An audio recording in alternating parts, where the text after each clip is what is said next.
Noun. Pronoun.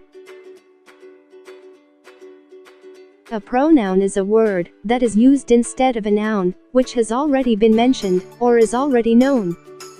The word pronoun comes from pro equals for plus noun. Now let's look at some examples. Before using pronoun, Sam said that Sam did not like the book Sam had bought the day before. After using pronoun, Sam said that he did not like the book he had bought the day before. Avoid writing sentences like, John said that Amr never told him that he was not invited. We are not sure who he refers to, Amr or John. We sometimes have to replace not only the noun, but other words as well.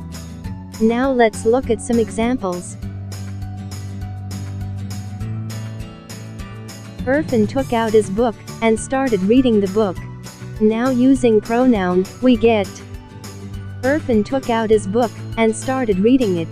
Here the pronoun it has replaced two words, the book